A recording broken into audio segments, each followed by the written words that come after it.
Let's talk about the rarity of our Earth and how special it is. How about how it is protected from the dangers of the space? Unlike other celestial objects, the meteors, asteroids, and others, although space is full of them and our Earth can get hit, this happens very rarely, especially on levels that could be dangerous. We only hear news of close calls. Can you tell us about the way our planet is protected? The atmosphere, the Van Allen belt. Does our solar system have a protection too?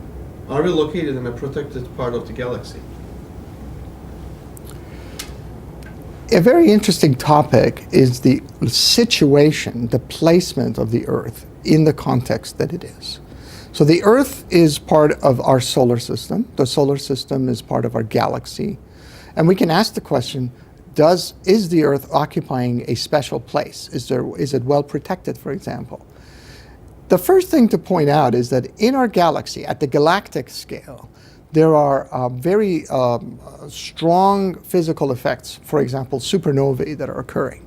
When a supernova occurs, a massive star explodes, and its energy output briefly matches the energy output of the entire galaxy. Now, the entire galaxy is 100 billion stars, so it's 100 billion times its normal energy output.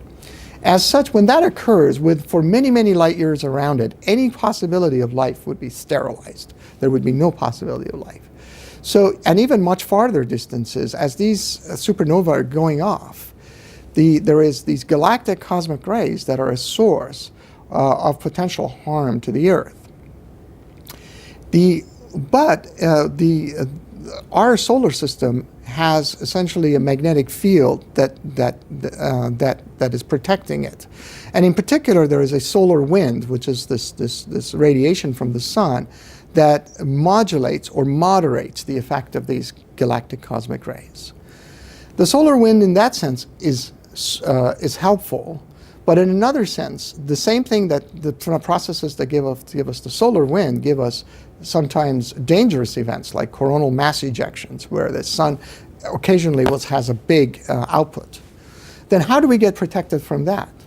It turns out if you look at Venus was essentially destroyed as a habitable planet by the sterilization or stripping of the hydrogen from its atmosphere. And so all that it is now there is carbon dioxide. At the temperature in the surface of Venus is much hotter than the ordinary oven.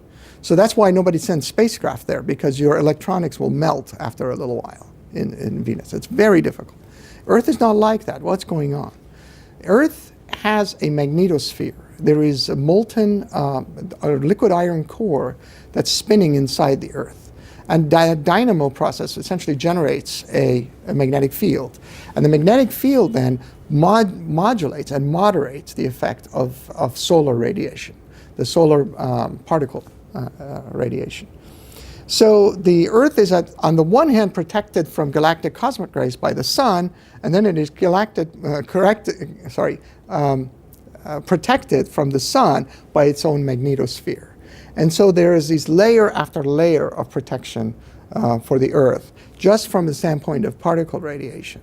There's also very interesting things going on in this that I could go on, but I think this part, expresses just the levels of protection that the Earth has.